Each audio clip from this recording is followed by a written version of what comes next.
পাঁশকুড়ার BJP শাসিত গ্রাম পঞ্চায়েত এলাকার BJP পঞ্চায়েতের পরিবার আবাসের বাড়ি পেলেন খোদ মুখ্যমন্ত্রীকে ফোন করে। জানা যায়, পূর্ব মেদিনীপুরের পাঁশকুড়ার হাউর গ্রাম পঞ্চায়েত এলাকার স্থানীয় বিজেপি নেতা প্রদীপ বরের স্ত্রী দেবশ্রী বর পঞ্চায়েত নির্বাচনে বিজেপির টিকিটে জয়ী হয়ে গ্রাম পঞ্চায়েত পদে আসীন হন। তার আগে ওই গ্রাম পঞ্চায়েত তৃণমূলের দখলে থাকাকালীন প্রদীপ বরের পরিবার আবাস যোজনার জন্য আবেদন জমা করেছিলেন। লিস্টে নাম থাকলেও পরে তারা জানতে পারেন তাদের পরিবারকে আবাস যোজনার তালিকা থেকে বাদ দেওয়া হয়েছে। তারপরেই সরাসরি মুখ্যমন্ত্রীর শরণাপন্ন হতেই আবার পেলেন আবাস যোজনার বাড়ি। প্রদীপ বর, অরুণ বর, পঙ্কজ বর, 3 ভাই সহ মোট 13 জন সদস্যের পরিবার দীর্ঘ 50 বছরের পুরনো ভাঙাচোরা দোতলা মাটির বাড়িতেই এক ছাদের নিচে জীবনের ঝুঁকি নিয়েই বসবাস করছিলেন তারা। বাড়ির পেছন দিকের দেওয়াল জরাজীর্ণ অবস্থা। ঘরের ভেতরে বিভিন্ন দেওয়ালে বড় বড় ফাটল দেখা দিয়েছে। একপাশে হেলে রয়েছে শোবার ঘরের বড় দেওয়াল। ঘরের ছাদের মাটির বারান্দায় চলাফেরা করলে মাটি খসে খসে পড়ে নিচের ঘরে।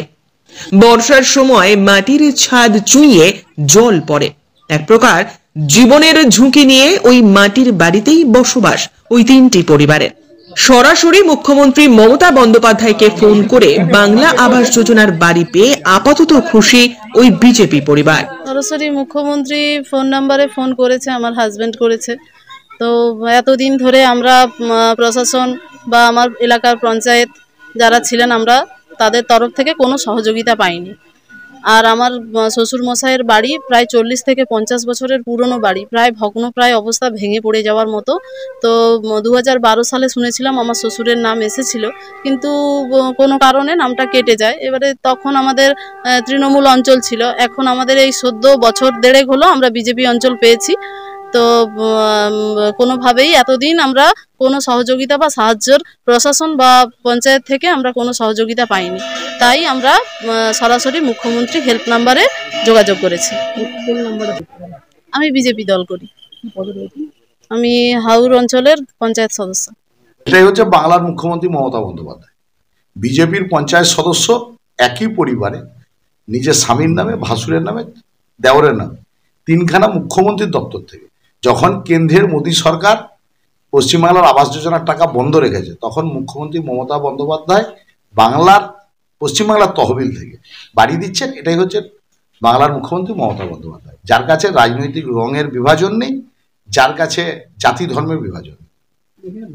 যেটা হচ্ছে 2012-13 দিকে আমার বাবা একবার অ্যাপ্লিকেশন করেন, নাম আসে, সেই জায়গায় নামটা কোনোভাবে কাটিয়ে দেওয়া হয় বা কোনোভাবে বাদ যায়।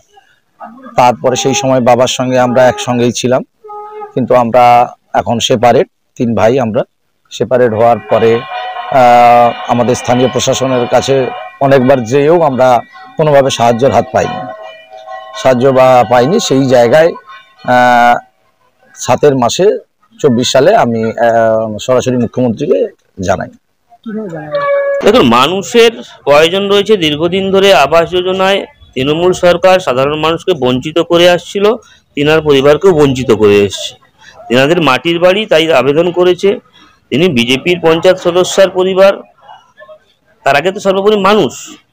তিনি দীর্ঘদিন ধরে বিরোধী রাজনীতি করার ফলে তৃণমূল থেকে তাদেরকে বঞ্চিত করা হয়েছে। কারণ তৃণমূল যাদেরকে দেবে তাদের কাছ থেকে সহজে কাটমানি যাদের কাছ থেকে পাবে তাদেরকে বাড়ি দিয়ে এসছে।